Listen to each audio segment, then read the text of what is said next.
My name is Caddy from grade 10, and today I will explore the role of power and status and whose story becomes the truth. So, the role of media in shaping the truth is based purely on the individual. More information from the media outlets than they are on their own, and in this process, there is a level of trust that goes into the media. You may hear people say, "Oh, I really trust NBC because that's where I learn all my news from. I only watch MSNBC because they have the most reliable news on everything." The point being that these people trust a certain organization, and this allows them to be hollowed and fill their head with their ideas because for one reason or another, they trust this organization. So one might argue that this individual's trust in this news outlet, it may be due to a arrogance or a lack of, let's say, political legitimacy in other medias, but many might argue that the media is a sort of fourth wall that could be sensed without a filter, and the reader without a filter might think that this is a more correct version of the information due to the fact that it may sound more honest if it does not have a government censor placed on it. You see, public image is very important to the level of trust that people give you. If a person looking like this, who looks like a scientist, tells you that tells you a new scientific fact, you might believe them because you perceive them to be a well-off looking scientist. If this person told you that they are a scientist, you would probably not believe them due to the fact that they are wearing this sweater. Quoting marketing guru George Lewis, he said that the first rule to selling a product is making $100 look like $1 million. Prospero's quest is to reestablish himself by seeking out justice to restore the idea that he is powerful.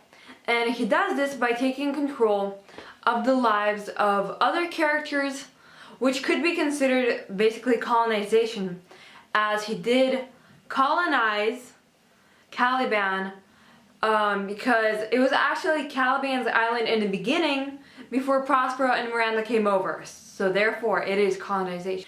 There were a lot of references in the play The Tempest to my essential question that I'm exploring, which delves into power and status influencing the truth. They are mainly in scene 2, spoken by Prospero when he talks to Miranda about his time as the Duke of Milan.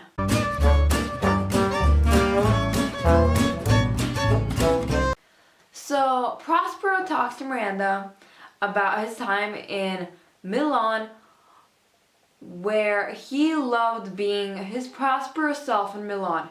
He loved to read books, and he loved to control his, let's say, people. So Prospero was known for being a dignified man in art, in the liberal arts, which included arithmetic and rhetorics and art back then.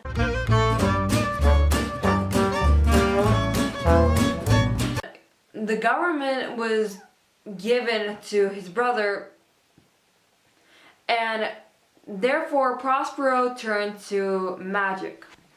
So later we find out that his brother Antonio was showing, let's say, not a true face to the people of Naples, meaning that he was being false. He put on a false mask to cover up for his true intentions, which maybe consisted of treachery and many things that would not be generally nice, to put it lightly. And people believed him for it because he seemed like a dignified man, and therefore they believed what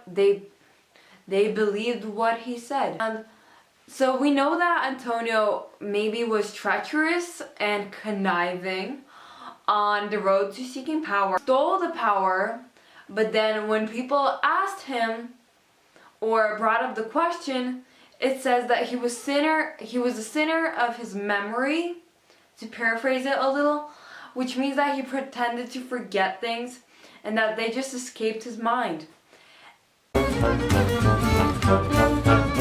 Не съм мислила по въпросите за истината в контекста, в който задаваш въпрос. По принцип, истината е нещо, което не зависи от хората. Макар че се казва, че всеки има своята истина, но истината обикновено е нещо обективно, не субективно за мен. Истината има нужда от аргументация. Въпрос за това дали авторитетите, хората с власт са по-близо или повече могат да докажат истина е по-скоро верно, защото те могат да разполагат с повече информация, която може да им служи за аргументиране на определен факт, който може да бъде истина или не, в зависимост от това как го аргументират. Истината обикновено е нещо обективно, макар че се пречупва през това как отделните хора, респективно субекти, реализират или живеят по съответните закони